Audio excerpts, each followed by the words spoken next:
हम बनाया है। और ये आप मैप देख पा रहे हैं यूपी का मैप से आप आइडिया लगा पाएंगे कौन सी सिंचाई परियोजनाएं किस क्षेत्र में हैं। ठीक है, और कुछ प्रदेशों की, कुछ जिलों की भी चर्चा करेंगे यहाँ पर, जिससे आपको क्लियर हो जाए कि कौन सी सिंचाई परियोजना कहाँ से है। जैसे कि आप लोग मैप देखेंगे तो मैप में देखेंगे, मैं फिर से बता दूं, मैं बार बार मैं आप लोग को बता रहा हूं कि मैं मैप के माध्यम से चीज़ों को समझाने का प्रयास करूंगा आपको। तो मैप पहले समझ लेते हैं थोड़ा सा। आप ये देख पा रहे हैं, ये है यूपी का मैप।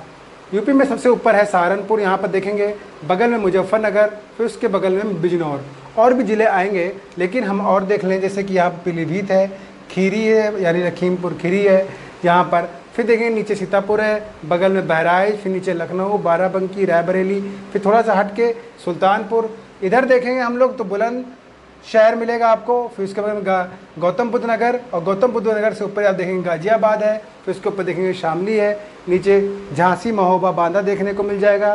ये सबसे नीचे ललितपुर है, और इधर सबसे नीचे आपका सोनभद्र जिला देखने को मिलेगा। और अगर सुल्तानपुर के और नीचे चले आए, यहाँ का बाजार इलाहाबाद और मिर्जापुर वगैरह देखने को मिलेगा। किसी भी जैसे स्टेट के बारे में आप पढ़ रहे हैं, स्टेट के बारे में जानकारी लेने जा रहे हो आप लोग, तो एटलीस्ट कम से कम उसके मैप के बारे में एक बार ज़रूर पढ़ें। मैप वहाँ पर कौन कौन ज़िले हैं, एक बार उसको एक बार सही नज़र से ज़रूर देखें, जिससे महत्वपूर्ण ज़िले आपके दिमाग में आ जाने चाहिए कि उसकी पोजीशन उस स्टेट में कहाँ पर है, जिससे उस पर्टिकुलर ज़िले से रिलेटेड का कोई फैक्ट है तो वो आपको आसानी से याद हो सके। अगर आप फैक्ट टू फैक्ट याद करेंगे कि कोई भी फैक्ट है, कोई भी ज़िले से जुड़ा हुआ है, किसी ज़िले से जुड़ा हुआ है, अगर उसको डायरेक्ट याद करते हैं तो आपको याद करने में थोड़ी सी कठिनाई होगी, क्योंकि आप मैप में नई चीज़ों को देख रहे हैं, आपको पोजीशन नहीं दिमाग के अंदर है, आप उसको रिलेट नहीं कर पा रहे हैं, आप to fact, content to content relate कर रहे हैं।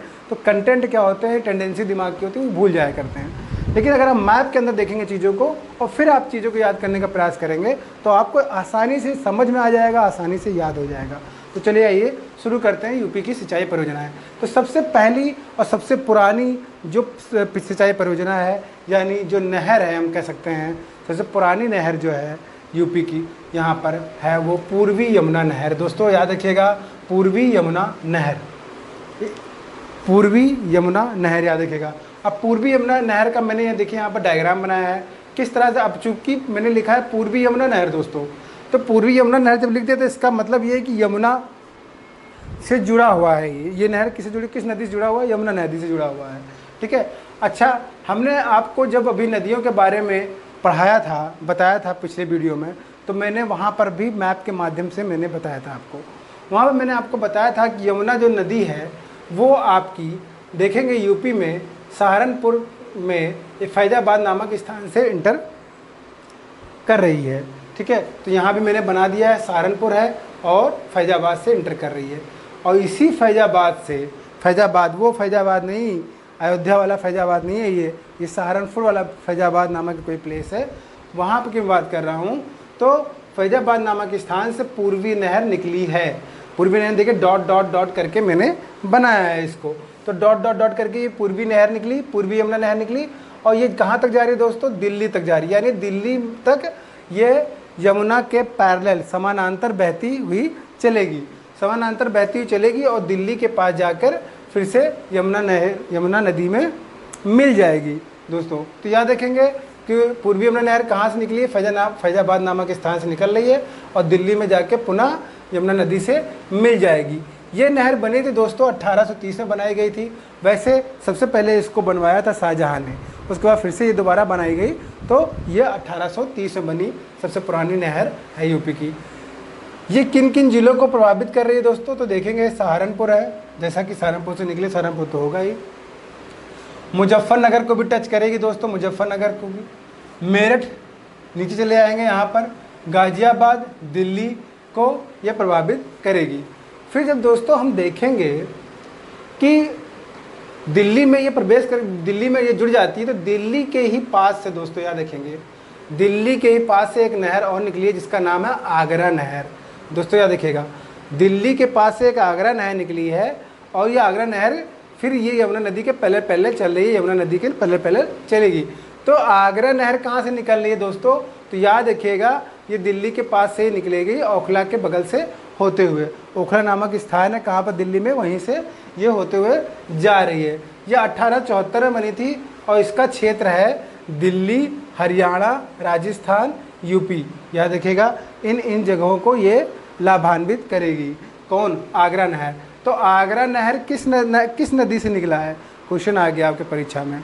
तो आगरा जो नहर है दोस्तों, ये निकली है यमुना नदी से। पूर्वी यमुना नहर कहाँ से निकली है? तो ये भी आप कहेंगे किससे? यमुना नदी से। अब पोजीशन अगर हम लोग देखेंगे तो जाहिर सी बात है, डायरेक्शन ऊपर से नीचे की तरफ इस तरह जा रही है यमुना नदी। तो यमुना नदी के बाएं हाथ पर कौन है दोस्तों? बाएं हाथ पर पूर्वी यमुना नहर। दाएं हाथ पर कौन है? आगरा नहर। तो इस तरह से आप इसको याद कर सकते हैं। दूसरी नहर आते हैं, हम लोग पढ़ते हैं ऊपरी गंगा नहर और निचली गंगा नहर। अब दोस्तों इसका नाम ही ऐसा है, ऊपरी गंगा नहर और निचली गंगा नहर। तो जब आप कह रहे हैं ऊपरी गंगा नहर और निचली गंगा नहर, तो जाहिर सी बात है ये गंगा नदी में से ही निकली होगी। तो ऊपरी गंगा नहर जो है ये 1854 में बनी थी, निचली गंगा नहर जो बनी थी 1878 में बनी थी। अब देखेंगे दोस्तों, ऊपरी गंगा नहर जो निकला है, ये कहाँ से निकला है? याद रखेंगे दोस्तों, ऊपरी जो गंगा नहर है ये हरिद्वार ऊपर से निकला होगा और निचली जगह से निकला होगा। जैसा कि नाम वैसा काम, ठीक है। तो ऊपरी गंगा नहर जो निकली हरिद्वार से निकल है। हरिद्वार समझ रहे कहाँ पर है? उत्तराखंड में। और यहाँ से निकल के ये गंगा नदी के पहले चल रहा है। पहले चलते ये आगे गंगा नदी की तरफ, गंगा नदी के पहले चलता हुआ बढ़ रहा है। फिर देखेंगे जो निचली गंगा नहर है दोस्तों, ठीक है, वो कहाँ से निकली? नरौरा के पास से। नरौरा कहाँ है दोस्तों? नरौरा बुलंदशहर में। देखिए मैंने यहाँ बनाया ना बुलंदशहर, गौतम बुद्ध नगर के पूरब में बुलंदशहर है। वहाँ पर नरौरा नामक स्थान से। और नरौरा किस लिए फेमस है दोस्तों? याद रखिएगा, ये यूपी का पहला एकमात्र परमाणु ऊर्जा संयंत्र है। याद रखिएगा, ठीक है। नरौरा परमाणु विद्युत ऊर्जा संयंत्र जो है नरौरा एकमात्र यूपी का, जो कि बुलंदशहर में नरौरा नाम। तो निचली गंगा नहर के बगल में, निचली गंगा नहर से निकल रही, नरौरा के पास से निकल रही। कह सकते हैं कि नरौरा जो कि यूपी का पहला और एकमात्र परमाणु विद्युत संयंत्र है, वो नरौरा के बगल से ही जा रहा है। ठीक है। तो निचली गंगा नहर याद रखिएगा। तो निचली गंगा नहर नरौरा, ठीक है। ऊपरी गंगा नहर हरिद्वार के पास से निकल रही है, जो कि यूपी में भी प्रवेश इसने किया है। ठीक है।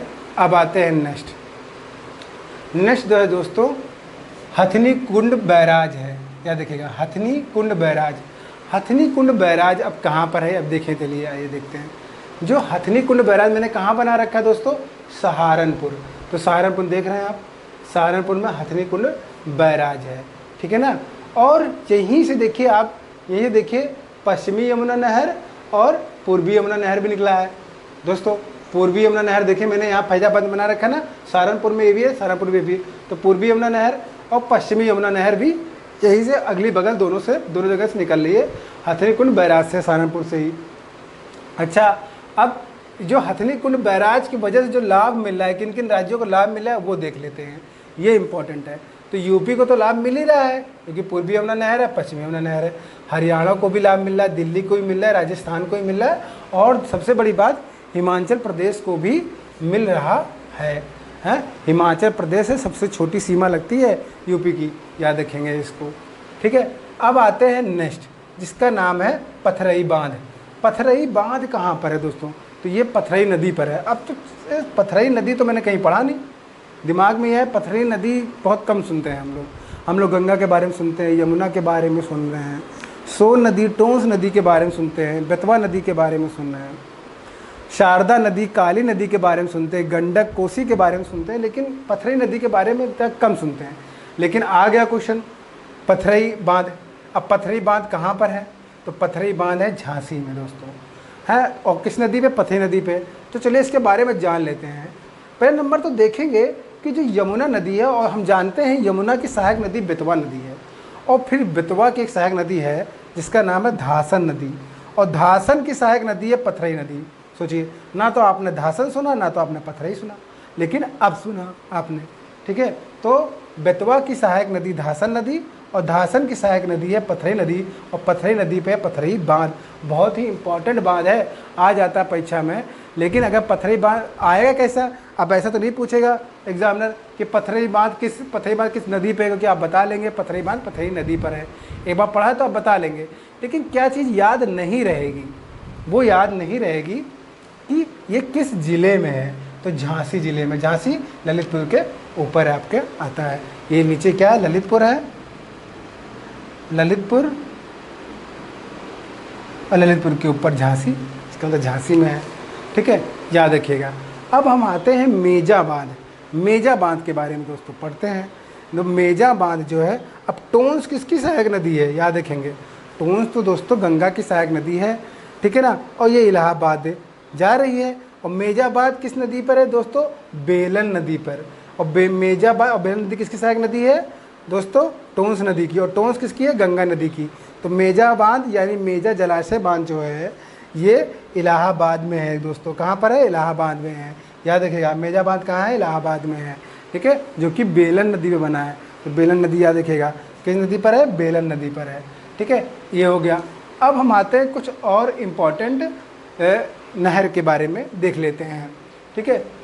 शारदा नहर के बारे में अगर हम लोग देखें तो शारदा नहर यूपी की सबसे बड़ी नहर प्रणाली, यही क्वेश्चन आता है परीक्षा में कि यूपी की सबसे बड़ी नहर प्रणाली का नाम क्या है।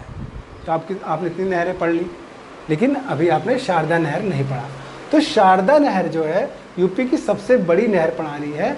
और शारदा नहर, शारदा नदी यानी काली नदी के बारे में मैंने आप लोग को बता चुका हूँ पिछले वीडियो में, ठीक है।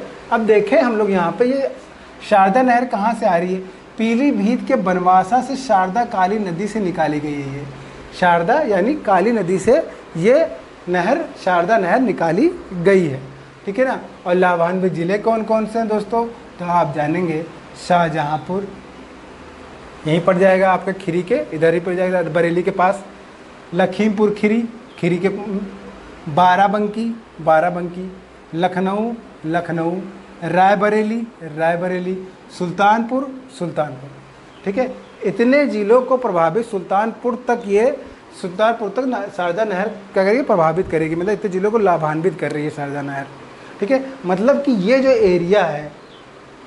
एरिया है पीलीभीत के पास से, पीलीभीत, खीरी, बाराबंकी, लखनऊ, रायबरेली, सुल्तानपुर, इसके बगल में शाहजहाँपुर, ठीक है, बरेली के बगल में, रायबरेली तो है ही, बरेली के बगल में शाहजहाँपुर, उसको भी लाभान्वित कर रहा है ये।